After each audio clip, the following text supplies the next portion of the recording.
Pues vamos a llevar a cabo este diálogo circular, como siempre, y como hemos estado tratando temas de distinta índole, vamos a dedicar esta sesión, este encuentro, a contestar preguntas en general, si les parece.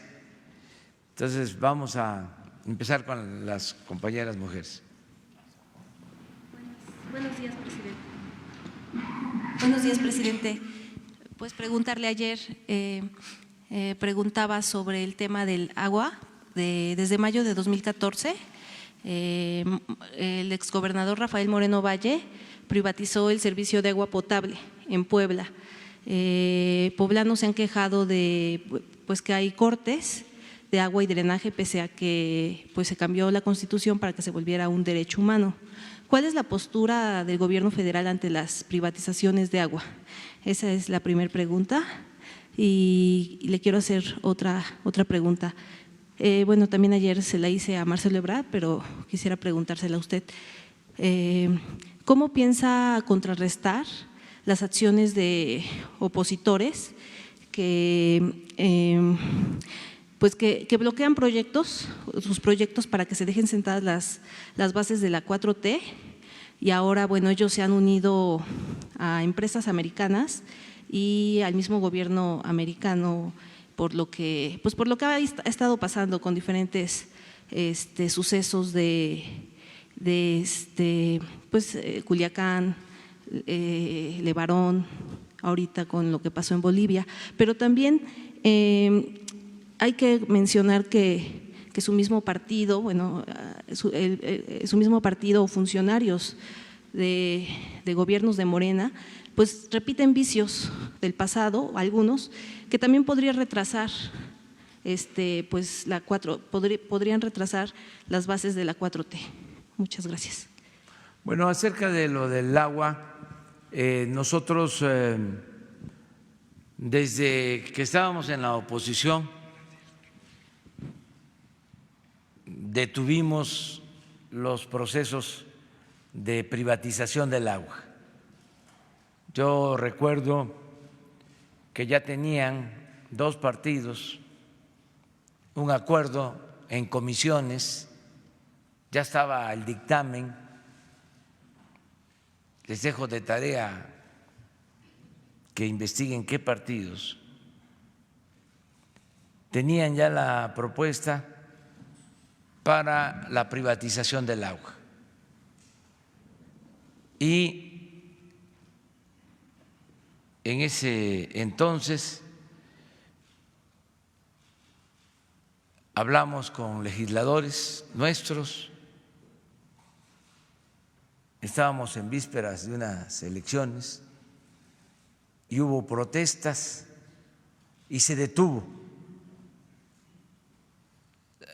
el proyecto, no pasó a votación a la Cámara porque incluso tenían mayoría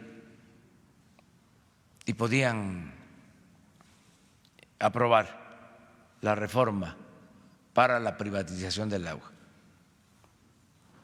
Fue un triunfo, de las pocas cosas que se pudieron detener.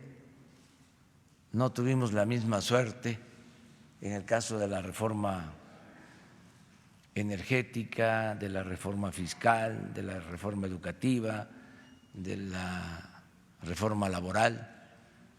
En todo eso avanzaron. Pero recuerdo bien que no pudieron modificar la Constitución y la ley de la materia para la privatización del agua. De modo que ahora está muy remota esa posibilidad, o mejor dicho, no existe ninguna posibilidad de que se privatice el agua. se tiene que ver si ya se llevaron a cabo estas privatizaciones en estados, cómo revertir estos procesos. Pero esto ya corresponde a las legislaturas locales, a los gobiernos de los estados. Y en el caso del gobierno federal, nosotros hicimos el compromiso de no hacer ninguna modificación a estas leyes antipopulares, entreguistas que se aprobaron en el periodo neoliberal hasta después de transcurrido la mitad del gobierno. En el segundo momento, en la segunda etapa del gobierno, es decir, alrededor del 2022, que vamos a ver si hace falta un ajuste al marco legal. Si no, nos vamos con lo que se tiene. La verdad es que ya tenemos las bases jurídicas para la transformación. Lo que se ha avanzado, lo he dicho en otras ocasiones, ha sido bastante en considerar delito grave la corrupción, en que ya no haya fueros para el presidente, en que haya consulta popular, ciudadana, en que se revoque el mandato, en que ya no se puedan condonar impuestos. En fin, ya se ha avanzado mucho. Es una nueva Constitución. Estoy satisfecho con eso. Falta muy poco para ya tener el marco legal básico y consumar la transformación de la vida pública del país. Acerca de la otra pregunta, pues es natural que exista oposición, ya lo hemos dicho varias veces, porque estamos construyendo una auténtica democracia, no se está erigiendo una dictadura. Entonces, cuando hay democracia, tiene que haber oposición, tiene que haber pluralidad. Además, entender que duró mucho tiempo el periodo neoliberal, el periodo de saqueo, de pillaje, y quedaron mal acostumbrados y quisieran regresar por sus fueros. Es normal. Así es el conservadurismo, clasista, racista, corrupto,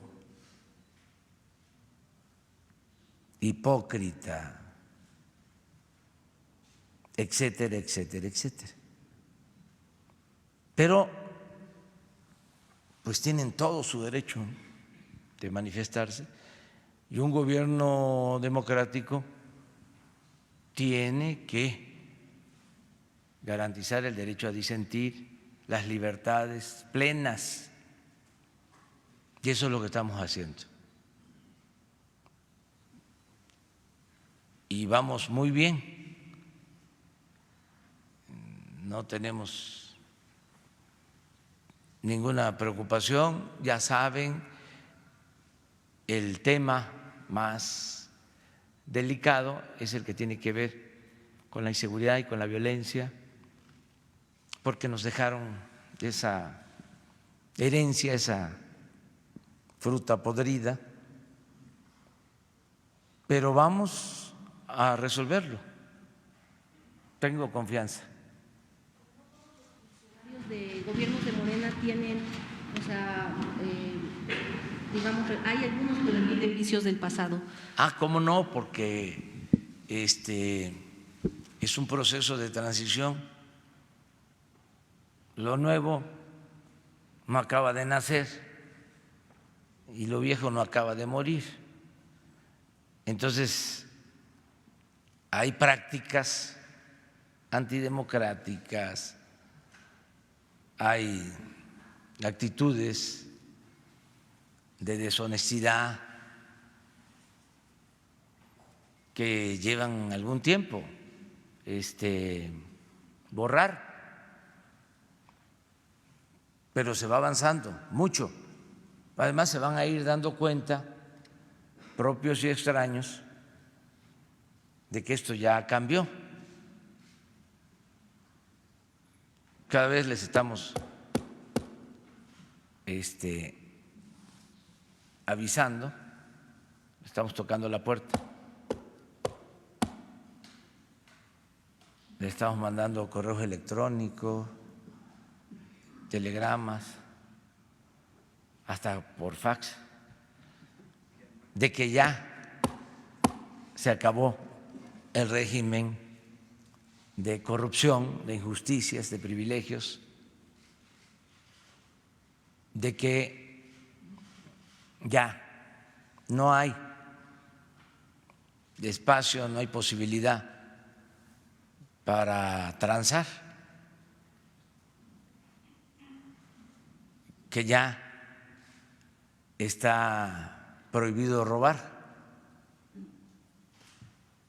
Entonces, les cuesta entender la nueva realidad, pero ahí van poco a poco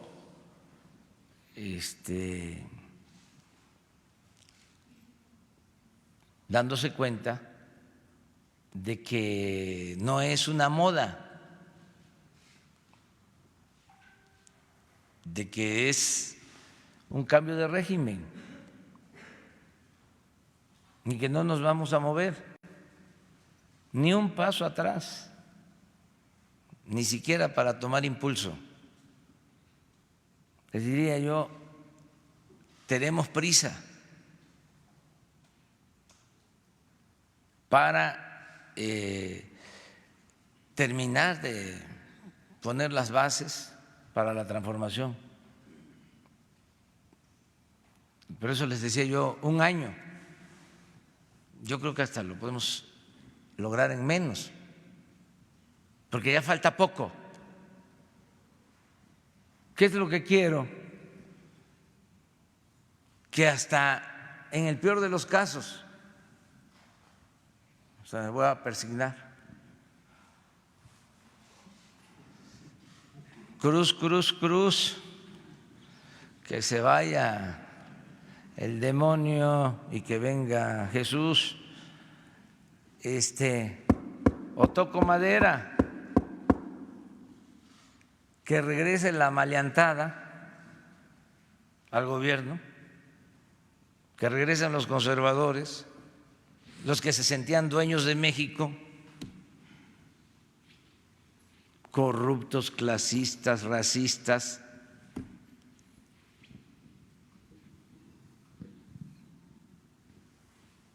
desleídos, que ya no puedan. ¿Cómo van a modificar la Constitución para que siga habiendo impunidad y para que sigan robando? Si ya la corrupción es delito grave, ¿cómo le van a hacer para modificar lo de la revocación del mandato? El presidente que esté tiene que someterse a la revocación del mandato. Y el pueblo lo puede quitar de manera pacífica, en forma democrática, sin utilizar la fuerza, sin la violencia. ¿Cómo le van a hacer si se va a elevar a rango constitucional el derecho de los adultos mayores a la pensión? ¿Cómo van a quitar eso?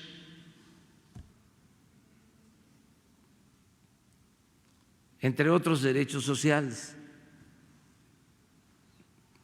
¿Cómo le van a hacer para que no haya consultas ciudadanas? ¿Cómo le van a hacer para volver a lo que hacían de condonar los impuestos a los potentados, de que pagaban impuestos todos los mexicanos, menos los de arriba? Y ahora es delito grave la evasión fiscal, el crear empresas fantasmas como hacían, la doble facturación. Entonces faltan otras cosas más. Entonces, el marco legal ya, además, se ha avanzado en la práctica. Estoy contento porque de cada 10 hogares de México, en 5 está llegando cuando menos un apoyo. Y a los más pobres, a los indígenas, de cada 10 hogares, hasta ahora en 9 está llegando un apoyo. Y va a llegar a los 10. Va a ser 100%. Entonces, no solo es el cambio al marco legal, lo que yo llamo la nueva Constitución, sino es lo que se está haciendo en la práctica.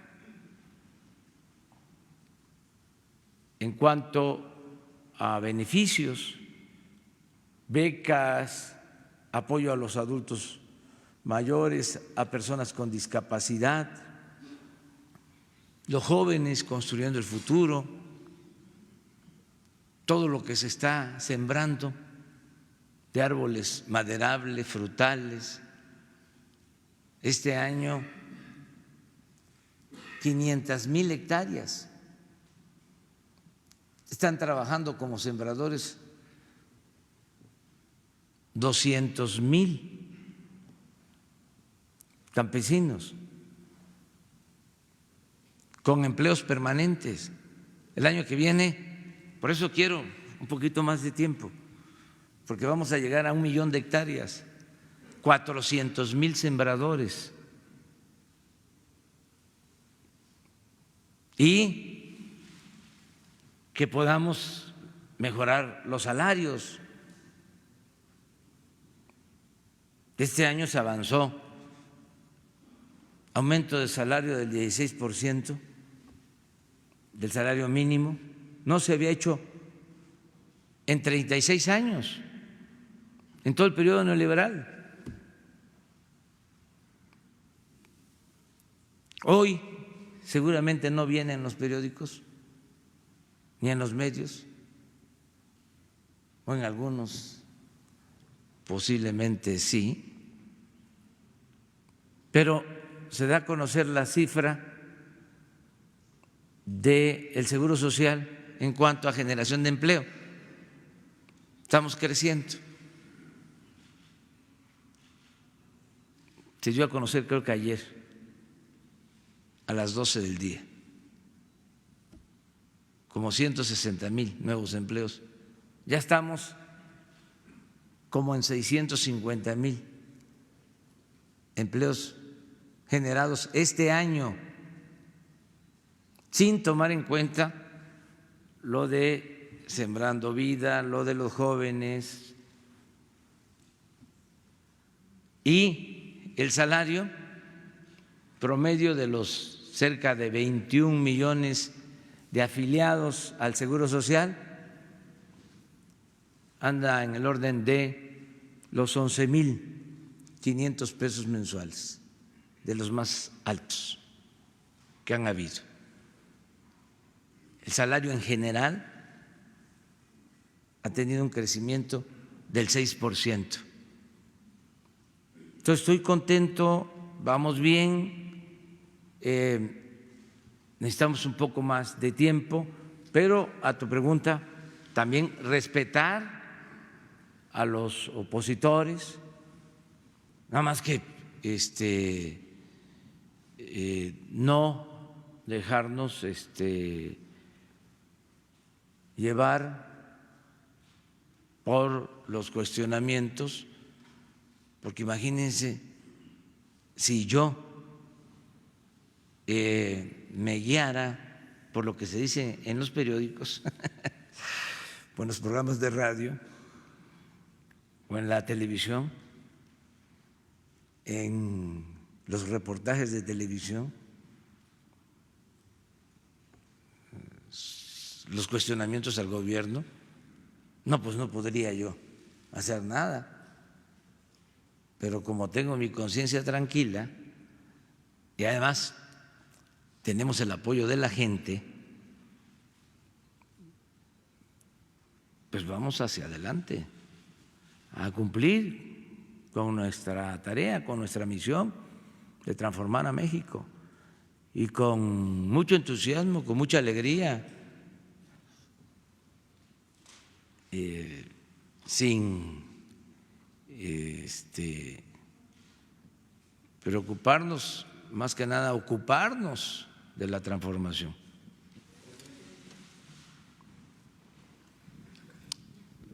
Gracias, señor presidente. Antes que nada, feliz cumpleaños. Señor presidente, quiero preguntarle algo, que hablando un poquito acerca de lo que decía la compañera y de lo que está diciendo. Usted dice que el eje principal de su gobierno es acabar con la corrupción, influyentismo, amiguismo, y que en estas conferencias se lo expongamos para que ustedes tengan conocimiento de ellos, lo denunciemos.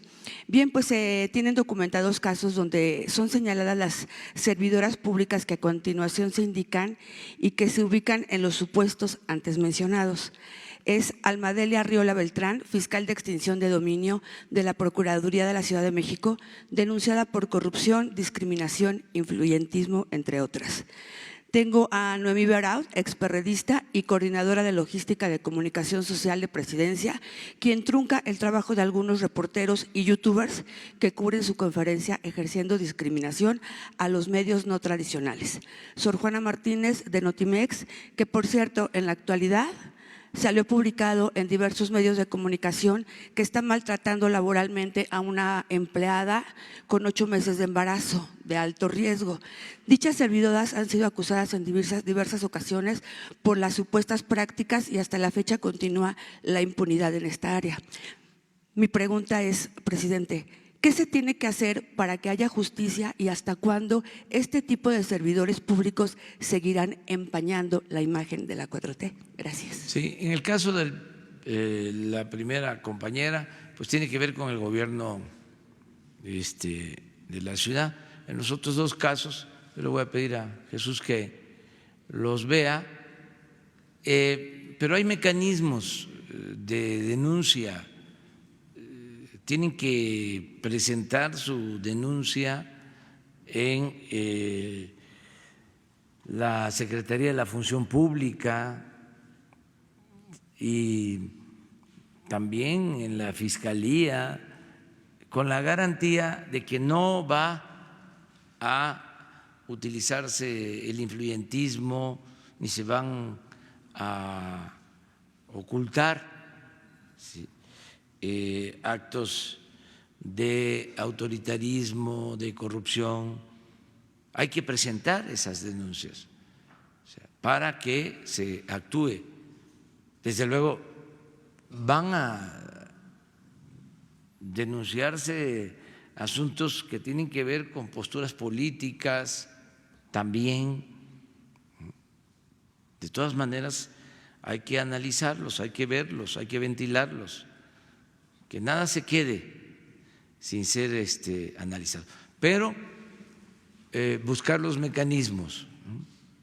Es decir, presenté esta denuncia, han transcurrido tanto tiempo, ¿sí?, no me han dado respuesta,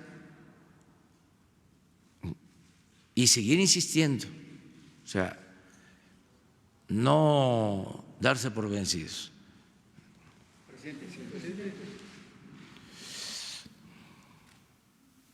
Presidente, buenos días. Marco Antonio Olvera, del Diario Digital Bajo Palabra.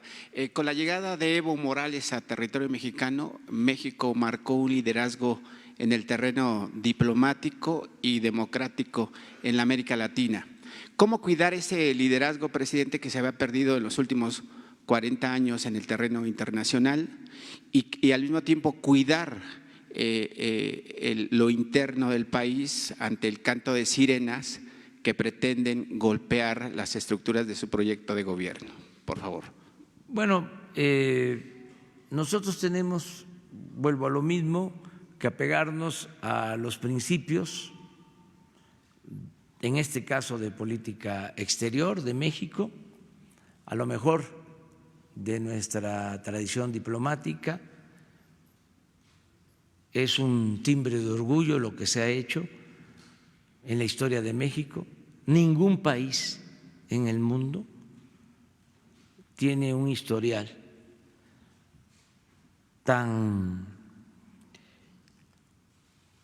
consecuente y digno en materia de asilo como nuestro país. Desde el siglo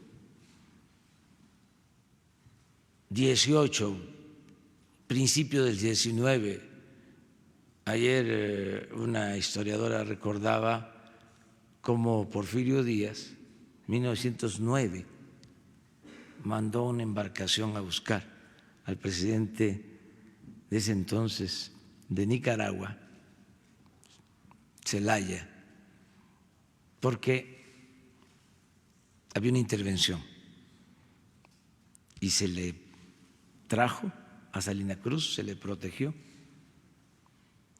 Esa historiadora puso hasta el periódico de entonces, El Imparcial, que era el periódico más importante en el Porfiriato, que hemos hablado aquí, que llegó a tirar hasta 150,000 ejemplares diarios, un fenómeno.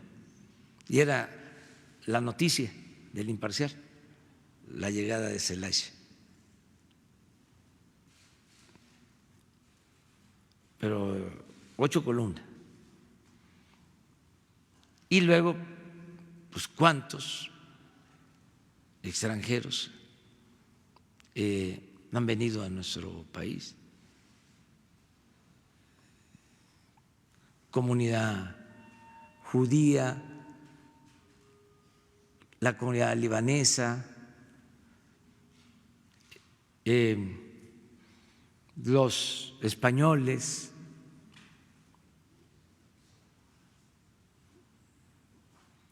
luego de América del Sur, en los años 70, de casi todos los países de América del Sur, muchos que salvaron la vida por el apoyo, la protección que les dieron los gobiernos de México, el pueblo de México. Entonces, esto se tiene que ir entendiendo poco a poco. Son temas que ayudan también a el conocimiento de la historia, al civismo. Hicieron mal estos neoliberales con quitar la carrera, la materia de civismo.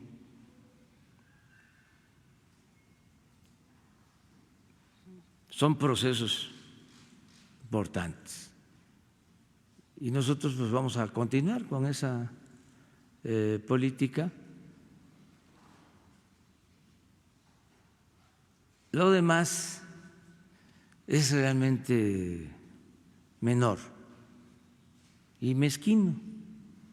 Que quién paga los gastos, que por qué se les da casa y alimentos, digo, y cosas por el estilo, ¿no? Que demuestran pues una actitud muy elemental, muy propia del conservadurismo, ¿no? Y cuando hablo del conservadurismo, no es que estén en contra mía, de Andrés Manuel, están en contra de la idea, de lo que represento. Y así es también, no es en contra de la persona, es lo que representa por su manera de pensar, por su forma de ser. Por eso hablo de que si es un asunto político y que existe el pensamiento conservador y son de determinada forma y con matices y de acuerdo a las características de cada pueblo, porque hay unos que actúan de una forma y otros de otra, pero por lo general así es en el mundo, O sea, tanto en el pensamiento liberal como el pensamiento conservador. Entonces, no extrañarse de esto, ayudan estas cosas, ¿saben a qué? A que emerja lo que está oculto, por ejemplo, el racismo.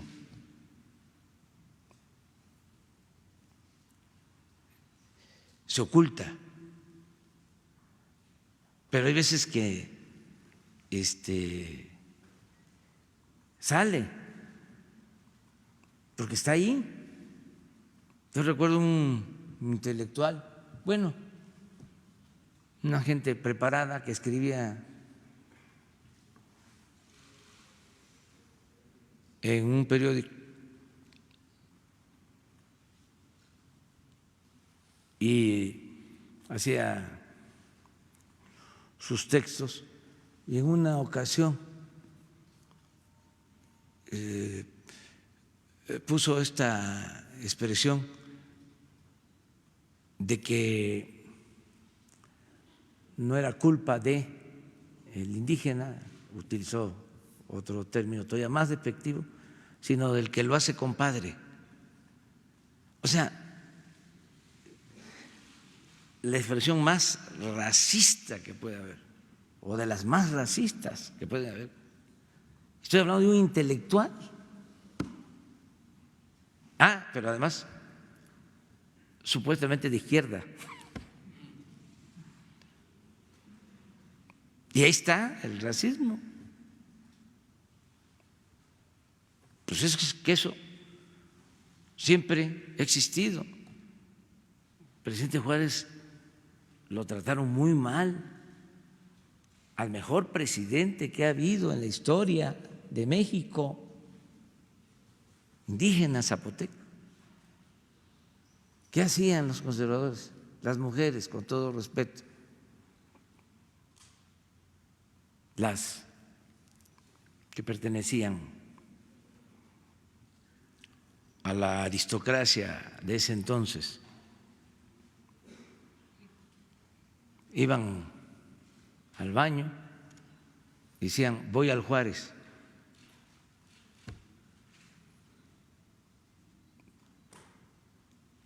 Pero eso ahí está, entonces no desaparece, se oculta. Les voy a contar una anécdota. Cuando era jefe de gobierno, me invita el gobernador de Veracruz, entonces Miguel Alemán, porque iban a donar a la Ciudad de México una réplica de una cabeza olmeca que traían de los Tuxtla para la ciudad y deciden ponerla en Santa Fe. Entonces, como fue un acto de generosidad del gobernador, de una muy buena actitud, y se trataba de traer pues un símbolo de la cultura madre, de la cultura olmeca, yo desde luego que acepto participar en la ceremonia para poner la cabeza, que ahí está, en Santa Fe, uno de los cruces. Y me entero de dónde iba a estar colocada y conociendo la zona, doy instrucciones para que no se detuviera en nada el tráfico. Desde hace mucho tiempo yo procuro eso. No traigo equipo de seguridad, ni camionetas detrás de mí, nada de eso. Y no me estaciono en doble fila, nada, ni mando a parar los semáforos o nos pasamos el alto, nada, absolutamente. Pero conociendo ahí la zona y ese pensamiento que todavía prevalece, les digo, pues vamos a estar, porque es un cruce. Cuiden que no vayan a estacionarse en doble fila, con la prepotencia de siempre. Y bueno, ahí estamos y pasaban los carros. Y volteaban a ver.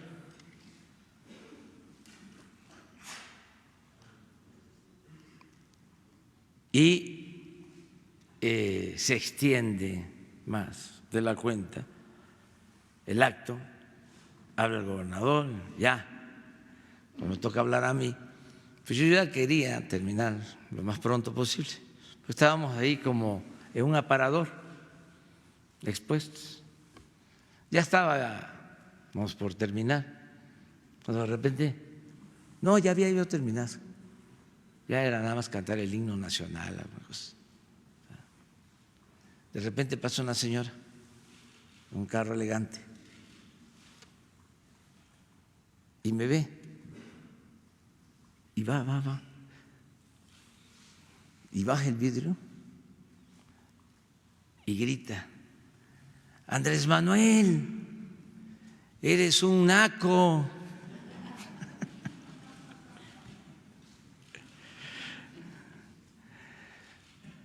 Eso hay.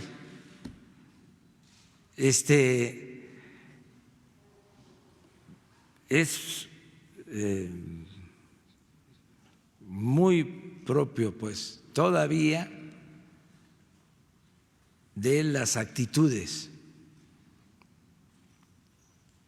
Todavía se padece de eso en nuestro país. Se oculta, pero hay racismo. Entonces, cada vez que hay un asunto como estos que estamos ahora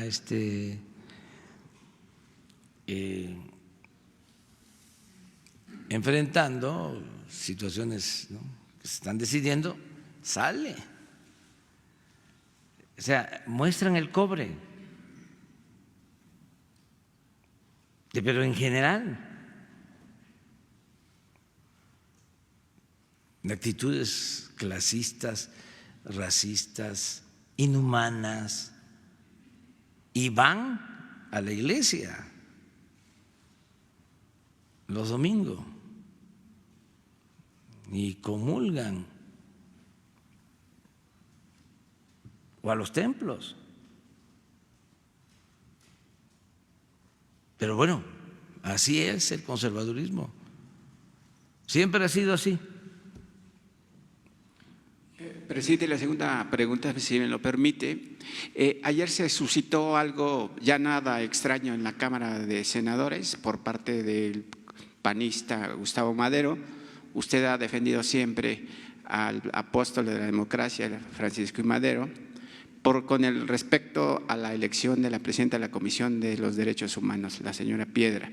¿Cuál es el eje de su gobierno para dejar en el pasado la violación de los derechos humanos, sobre todo de los indígenas, presidente, y de la gente pobre, que es la que menos tiene dinero para accesar a la justicia y se respeten sus derechos? Pues lo que decía Morelos, que haya tribunales que protejan al débil de los abusos que comete el fuerte. Y estoy muy satisfecho con lo que se resolvió en el Senado de darle el nombramiento a Rosario Piedra Ibarra, porque ella vivió en carne propia lo que es la desaparición de su hermano, y su mamá toda la vida se ha dedicado a eso.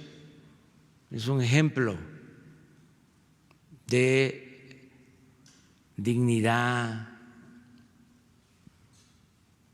de justicia, doña Rosario, y la organización que crearon, Eureka, de madres de hijos desaparecidos. Estoy muy contento, muy satisfecho con que se haya tomado esa decisión, porque se está haciendo justicia. Que no les gusta a los del PAN, volvemos a lo mismo.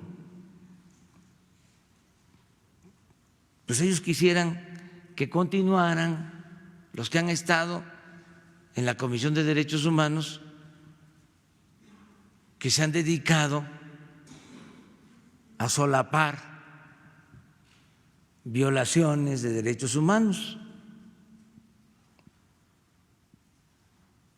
Entonces, es también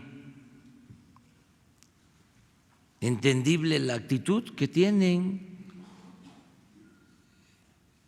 Son posturas distintas. Pues ellos protegían a los represores. En el pensamiento de los conservadores está el aniquilar, el arrasar, el masacrar. Hay evidencias de eso. Entonces quisieran que la Comisión de Derechos Humanos siguiera convertida en un florero, que estuviese nada más de adorno para simular con la hipocresía que les caracteriza.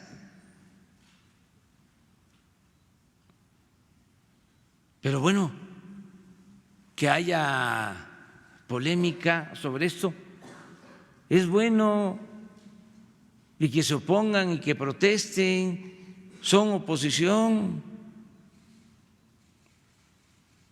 Nosotros, cuando estábamos en la oposición, protestábamos. Ellos tienen todo su derecho, toda su libertad a presentar denuncias. Además, los medios de comunicación les ayudan, la mayoría. Estaba viendo un fragmento de un reportaje que hicieron en Televisa,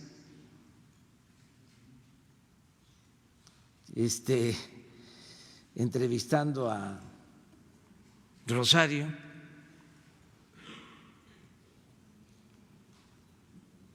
y juzgándola. La sentaron en el banquillo de los acusados. Está bien, pero no por eso se va a dejar de tomar una decisión para que este asunto tan importante esté en manos de gente con sensibilidad, de gente honesta, que no sean tapaderas, que no sean alcahuetes,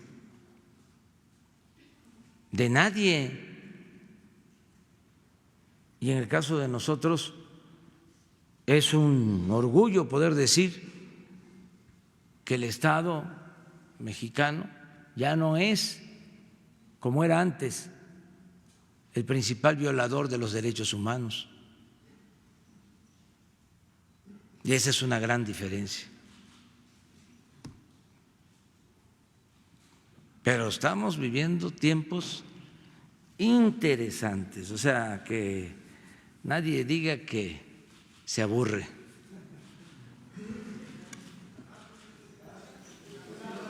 De este lado. Gracias. Buen día, presidente. Hans Salazar, de ZMG Noticias. Dos preguntas. La primera, a casi un año de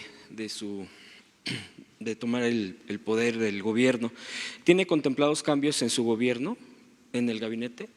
¿Ha reflexionado al respecto o a todos los ve fuertes, como lo mencionó hace unos días del secretario? ¿Ha reflexionado al respecto?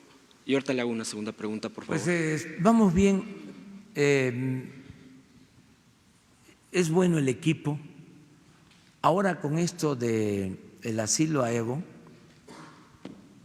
me sentí muy apoyado, muy respaldado, porque fue una operación conjunta, bien llevada a cabo por la Secretaría de Defensa y por la Secretaría de Relaciones Exteriores. Actuaron las dos dependencias con mucho profesionalismo y salieron muy bien las cosas, porque se pusieron de acuerdo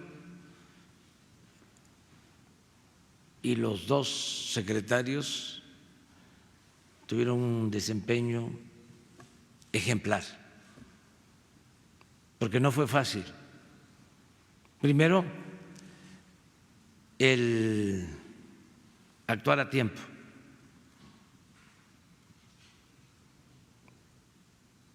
Porque el avión se envió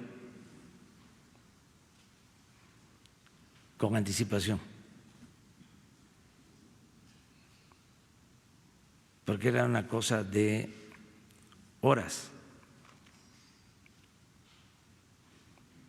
A partir de que se da la instrucción, se prepara todo y a como estaban las cosas, a lo mejor no iban a dejarlo llegar. Sí, hubiese salido tarde. Y luego, pues todo lo que ya se comentó ayer y tuvo que ver con un trabajo coordinado. Entonces, este es un ejemplo de que me están ayudando, que es un equipo de trabajo y todos están haciendo lo que les corresponde. Entonces no tengo pensado cambios, va cumpliéndose el programa y vamos bien en general.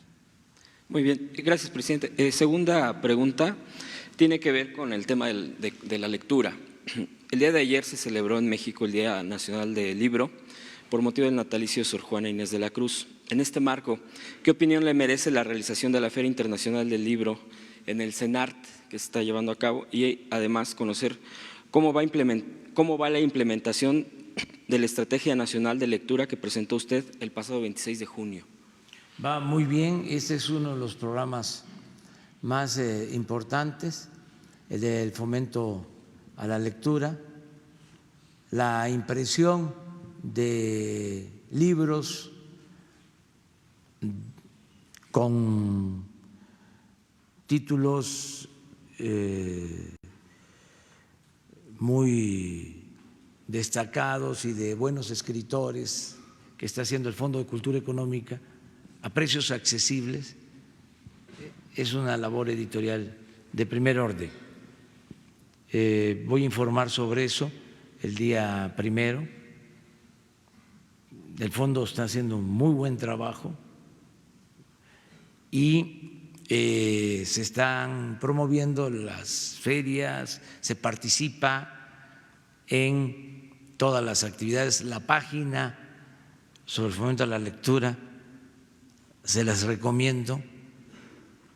Hay muy buena información. Entonces sí se está avanzando en este sentido, ¿no?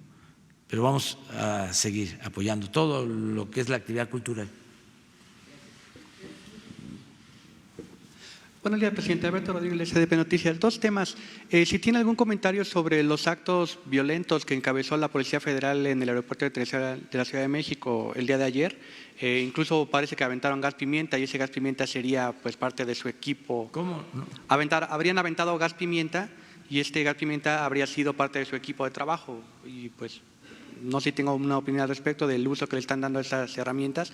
Y por otro lado, si nos puede adelantar, aunque sea un poquito, sobre lo que se acordó con los empresarios para este plan de infraestructura. Por favor, gracias. Sí, sobre lo primero, sigue habiendo mucha provocación. No es posible, no es una casualidad de que llegue Evo y que al mismo tiempo se organicen para protestar. No es espontáneo.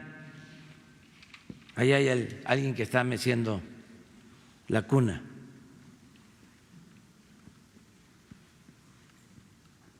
Ya nada más es cosa de decir de parte de quién, pero es evidente que es un acto de provocación.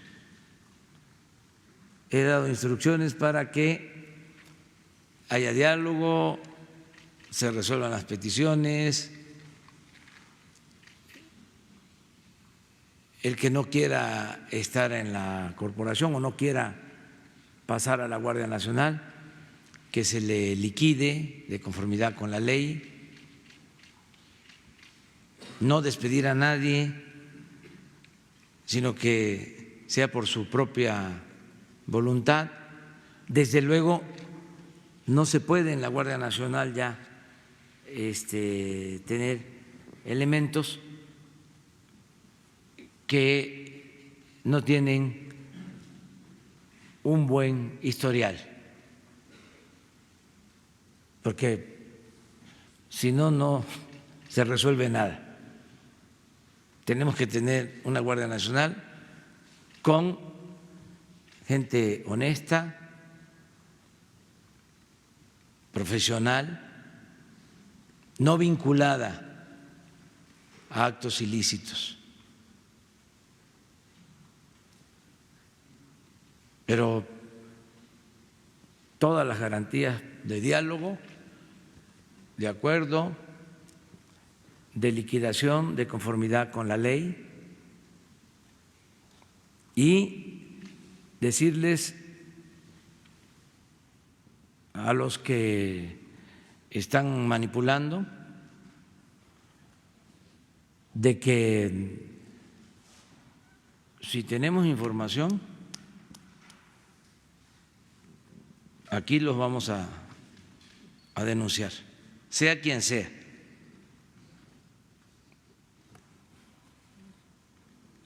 Nada de que se los vamos a mandar a decir en una columna de periódico. Aquí mismo,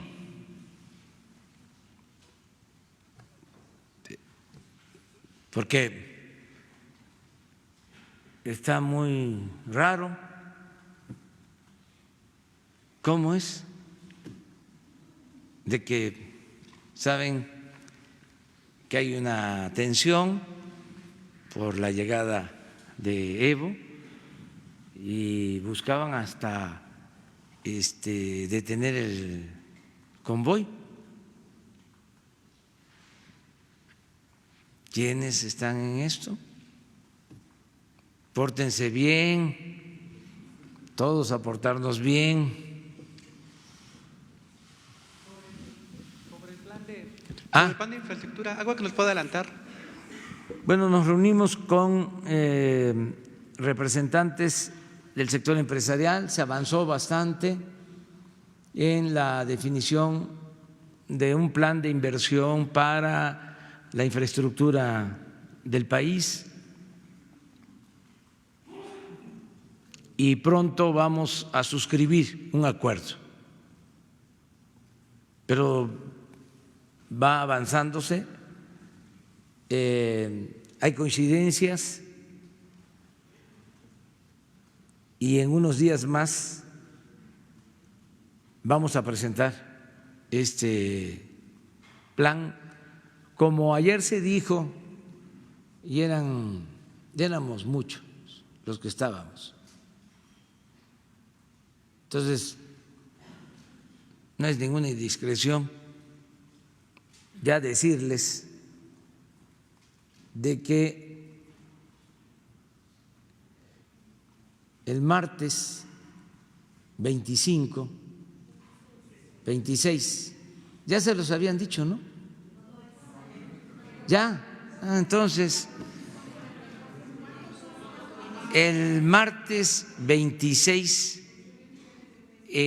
aquí, temprano,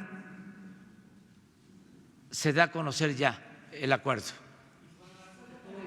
Todos los proyectos y los costos estimados y en qué consisten. Martes 26. Miren, yo pensando que no lo sabían. ¿Mande? Estos 15 proyectos que arrancarían de manera inmediata en el 2020. Tiene que ver con infraestructura, de acuerdo a lo que se analizó ayer, ampliación de aeropuertos, carreteras y otras obras, pero se va a buscar que sea el mayor número posible y que se pueda ir haciendo por etapas, porque son muchos proyectos, pero lo que se busca es no firmar un acuerdo en lo general, en abstracto, sino lo que se va a hacer proyecto por proyecto, precisarlo, sí, puntualizar. En el marco de la legalidad, si se necesitan licitar, mande, pura inversión privada. El porcentaje que hace falta, se dice que solamente se ha ejercido un 60 y tantos % de la inversión pública y que sería muy difícil lo que restaría pues sacarlo de inmediato, esto ante el escenario de un crecimiento cero en el mejor de los casos para este año, presidente, y pues el reto de fomentar este crecimiento y junto con la expectativa también que se tiene de una reducción en la calificación de Pemex. O sea, es un panorama sobre todo global, que se habla de una disminución en los precios del petróleo para el próximo año internacional y que nos va a pegar de una u otra forma. Ay, nanita, vamos bien en la economía.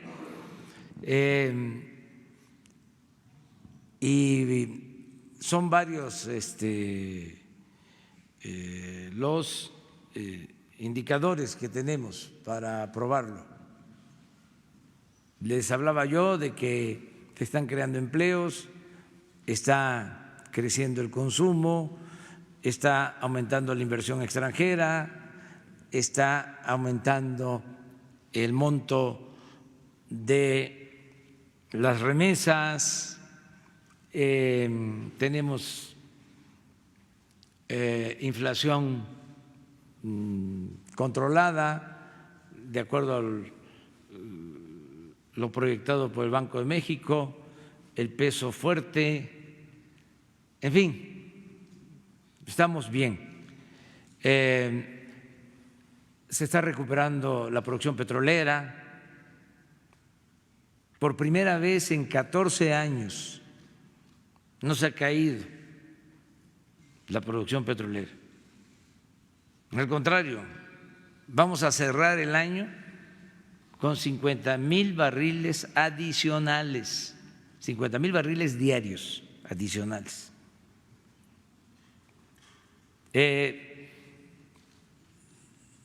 La tasa de rendimiento de los bonos de Pemex ha bajado.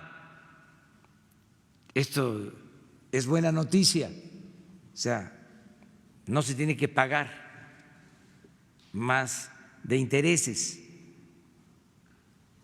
por la deuda de Pemex, porque los inversionistas tienen confianza en lo que se está haciendo para el rescate de Pemex.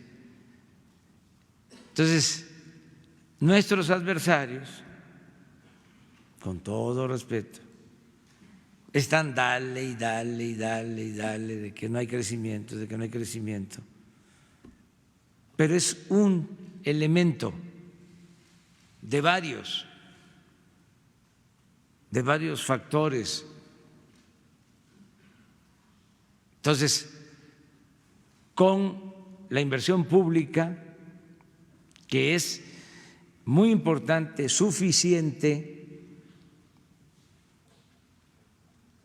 porque ya iniciamos obras como Santa Lucía, la rehabilitación de las refinerías, la construcción de la nueva refinería. Estamos a punto de iniciar la construcción del Tren Maya. Estamos hablando de 120,000 millones de pesos, solo esa obra. Más lo que se está destinando a la economía popular, alrededor de 300,000 millones de pesos este año, a la economía familiar, a la microeconomía, a la economía de los pueblos, que es muy importante. Y a esto habría que agregar este plan de inversión privada para infraestructura. Entonces, estamos satisfechos. Yo voy a dar información el día 1 de diciembre. Vamos a informar. ¿Tenías otra? Presidente, se habla de un virus que incluso fue al interior de la propia empresa, ocultando pagos, cosas de empresas, favoritismos dentro ya ahorita en la dirección de Pemex, y que bueno, pues habla también de un retraso en la asignación que hubo de recursos de Hacienda, en fin, que se van a deslindar responsabilidades. ¿Está enterado de esto, presidente? Desde luego que sí. Porque esto generó el pánico de que no había gasolinas, que comenzaron a comprarlas, en fin. No están los rumores a la orden del día, las mentiras falsas.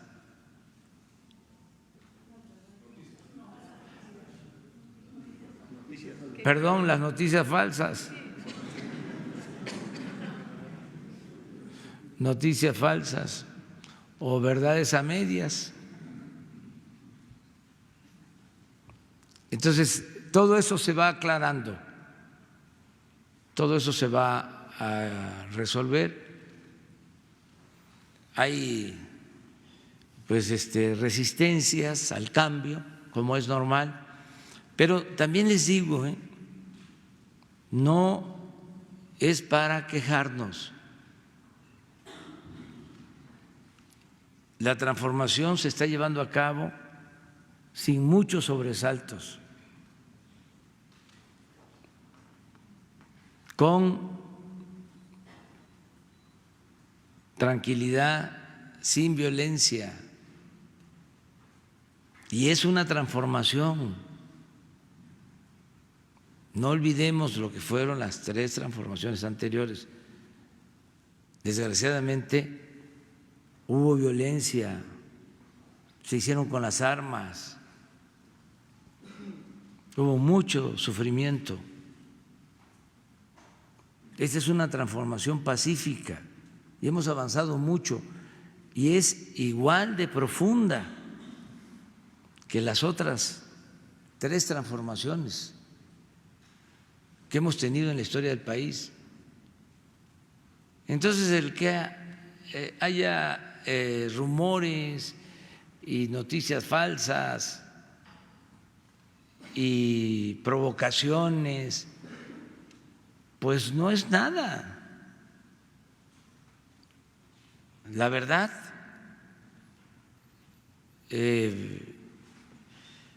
hemos corrido con suerte, porque la suerte cuenta mucho en política. Lo que decía Maquiavelo, la política es virtud y fortuna, virtud y suerte, y hemos contado con suerte.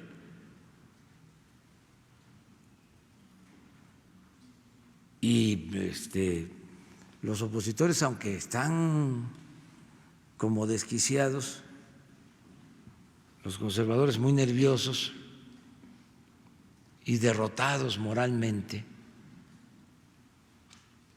porque acaban de dejar el gobierno. ¿Cómo dejaron al país? ¿Qué fueron los 36 años de política neoliberal o neoporfirista? Un rotundo fracaso para el pueblo de México, un periodo de los más oscuros y sin duda el más corrupto en la historia de México. Entonces, está difícil de que puedan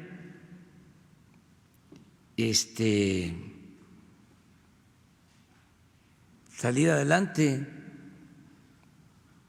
porque pues la gente no olvida.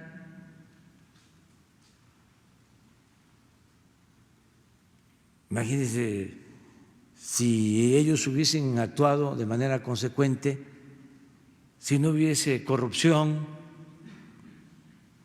si hubiesen actuado con justicia, con legalidad, si hubiesen garantizado la paz, la tranquilidad, pues otro gallo cantaría. ¿Pero qué hicieron? Caso de los medios también, con todo respeto y con honrosas excepciones, se dedicaban a repetir como loros lo que les ordenaban,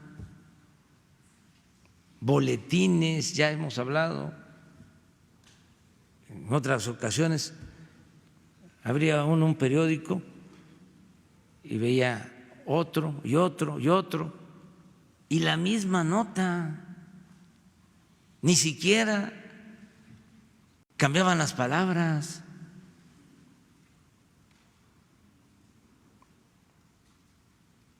Y ocultando la verdad, manipulando, difamando a opositores.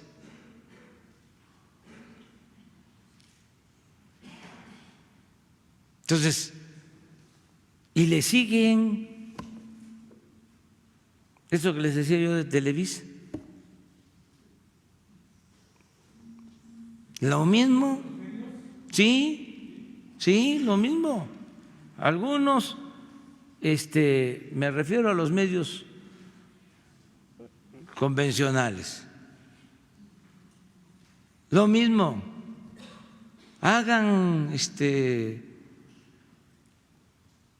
una evaluación, pónganse a escucharlos, pónganse a escuchar los programas de radio, un análisis de contenido, vean la televisión, vean los periódicos, vean las columnas.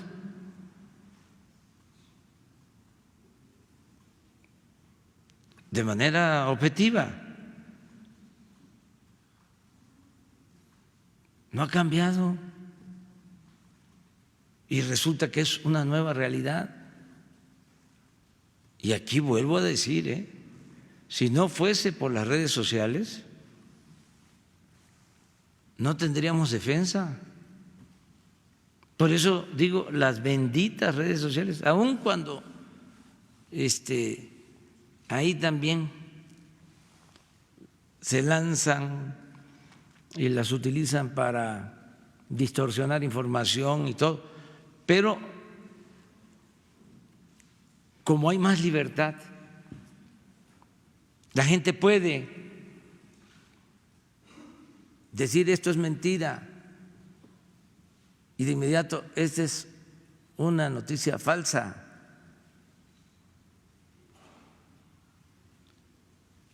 Porque hay manipulación también en las redes. Pero, ¿mande?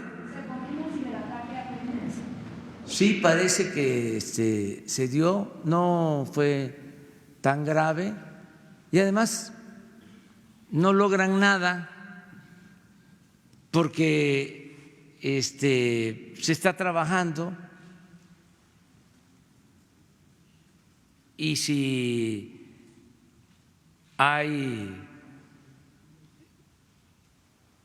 delitos, se persiguen, es decir, se castiga a responsables, pero es parte pues de los obstáculos que tenemos que enfrentar, pero no hay problemas mayores. Lo importante es que ya estamos en 1.720.000 barriles diarios. Ah, sí, no, claro que sí. Sí, como todo, o sea, hay de estos ataques cibernéticos a bancos, en todo el mundo, sí. Pero en el caso nuestro pues se subraya más, se puntualiza más. Se está buscando la forma de hacerlo y no va a suceder nada porque se está actuando bien. ¿Cuándo es que se dan incendios, por ejemplo? O cuando se caen sistemas. ¿Cuándo? Cuando hay deshonestidad. Entonces, si se actúa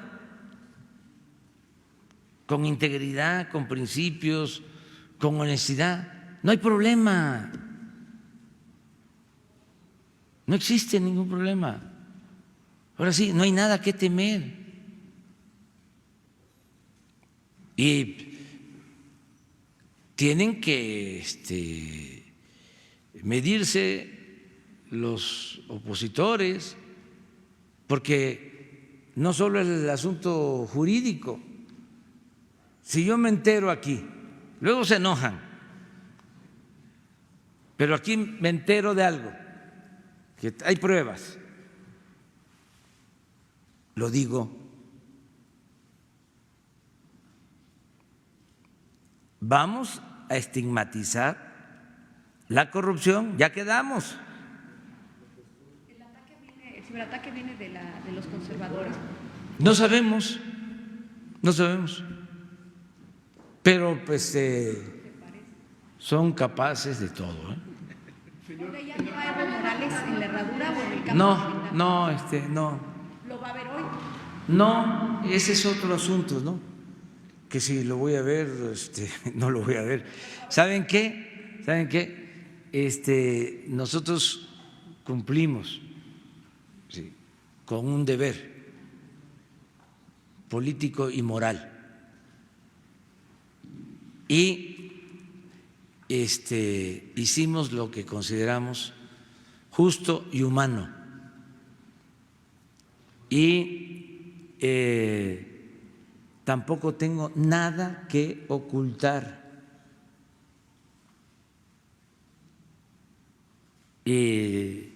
Respeto al presidente de Bolivia, Evo Morales. ¿Para qué les dé comezón? Entonces no he terminado. Y lo considero un buen gobernante. Esa es mi opinión. Aunque esto no es lo que nos llevó a tomar la decisión que tomamos. Se le dio asilo porque estaba en peligro su vida y teníamos que actuar de manera consecuente. Pero además, ese presidente indígena dejó muy buenos resultados y ojalá y se conozca cómo se comportó la economía, cómo sacó a Bolivia de ser un pueblo con mucha pobreza, con mucha marginación, cómo lo sacó adelante. Bolivia era de los pueblos más atrasados del continente. Estos que tienen obsesión por el crecimiento económico, no tú, sino, ¿saben cuánto fue el crecimiento económico en Bolivia? En promedio 4%, de los más altos de América Latina en todo un periodo. Pues no solo eso, no fue crecimiento solamente, fue desarrollo. Así como ahora nosotros tenemos 60 millones de mexicanos viviendo en la pobreza, habían 60% de mexicanos tenemos viviendo en la pobreza. Cuando llegó Evo había el 60% de bolivianos viviendo en la pobreza. Y, permíteme, y sacó de la pobreza a la mitad. Es decir, dejó 30%. Del analfabetismo pasó del 13 al 4%. Sí. De la desocupación pasó del 9.2 al 4%. Sí. Entonces ya, ese es otro asunto.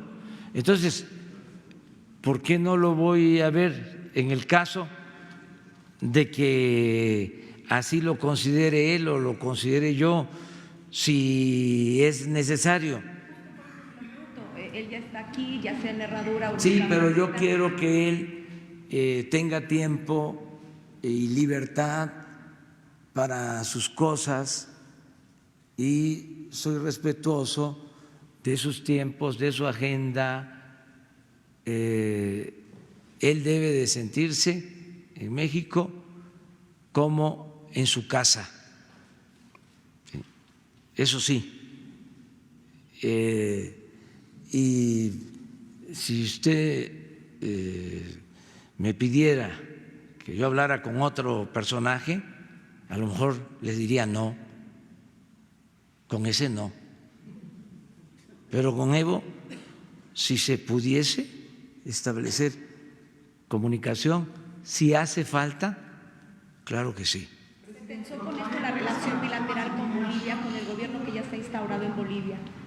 Los expertos, los internacionalistas dicen que a lo largo de la historia de las relaciones bilaterales con Bolivia, pues finalmente nunca había habido momentos pues, de tensión. ¿Cómo es ahora? ¿Hay tensión, no hay tensión con el gobierno que quedó? Valorar cómo se presentan las cosas hacia adelante, y eso lo está analizando muy bien la Secretaría de Relaciones Exteriores.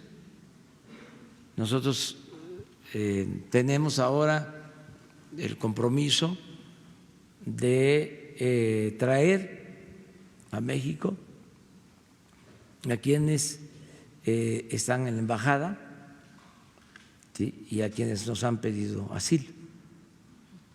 Entonces, eso lo tenemos que llevar a cabo y corresponde a la Secretaría de Relaciones Exteriores. Gracias. Justo una pregunta sobre eso. Presidente, Presidente, buenos días. De la agencia de noticias mexicana Notimex. Me gustaría preguntarle, presidente, si la residencia de Evo Morales sería en algún edificio de gobierno, si se está contemplando. Se habla de que estuviera en algún edificio de gobierno. Y hay una segunda pregunta que a mí me gustaría hacerle, presidente.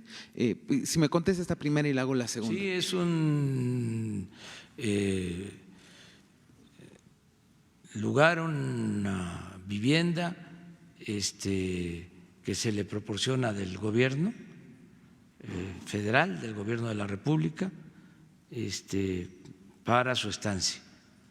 Y también con la protección necesaria, todo esto. ¿Sería una militar? Estamos viendo eso. No puedo, por razones obvias, comentarles, pero sí está con nosotros, está muy bien, y yo le mando un abrazo desde aquí. Ya voy a terminar, porque me están esperando los chanchamitos. Presidente, mi segunda pregunta nada más. Un poco regresando al tema de los policías federales que ayer se manifestaban. Ellos aseguran que son cerca de 13,000 elementos que no se quieren integrar a la Guardia Nacional, y como usted menciona, pues si no se quieren integrar, está la posibilidad de liquidación. Pero me surge una duda, presidente, dado que estos elementos estaban contemplados para integrarse a la Guardia Nacional, ¿cuál es la estrategia que está pensando su gobierno o que tiene en marcha su gobierno para el reclutamiento de otras personas que se integren a la Guardia Nacional, dado que estos elementos se niegan? Y bueno, ¿cuál sería la estrategia que tiene su gobierno, por favor? Y si está en marcha, está un plan de convocatoria de reclutamiento de elementos de acuerdo a un programa. No vamos a tener dificultad para reunir los 140,000 elementos que se necesitan en la Guardia Nacional, cuidando que sean buenos elementos, que pasen los exámenes, sobre todo gente honesta. Estamos haciendo un llamado, y aprovecho para pedirle a todos los jóvenes que quieran participar en la Guardia Nacional, que quieran ayudarnos para garantizar la paz, la tranquilidad de México, que quieran servir a la patria, no solo porque van a tener buenos sueldos, prestaciones, sino también porque van a dar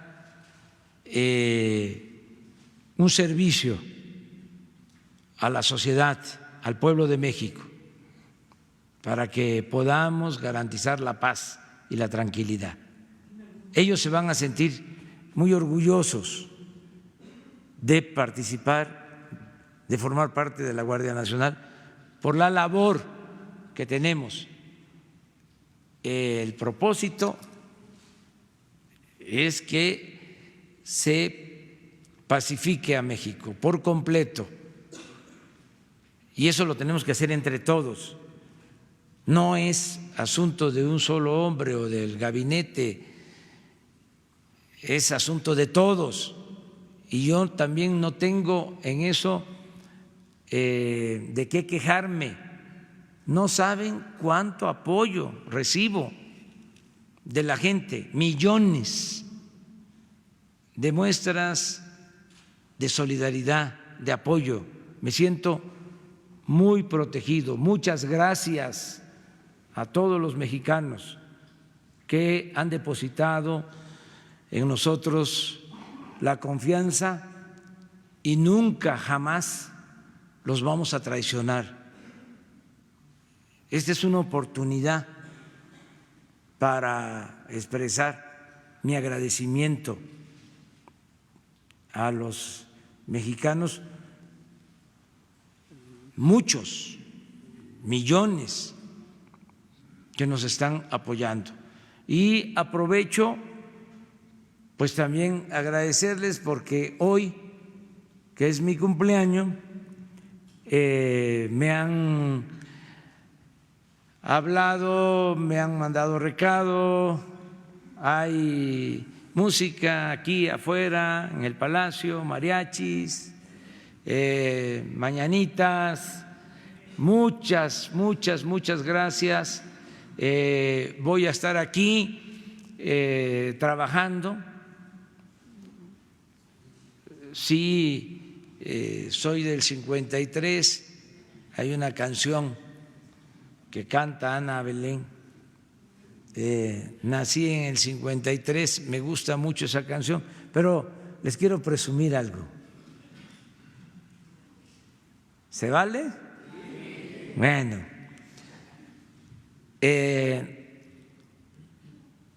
dos héroes que admiro, que son mis guías políticos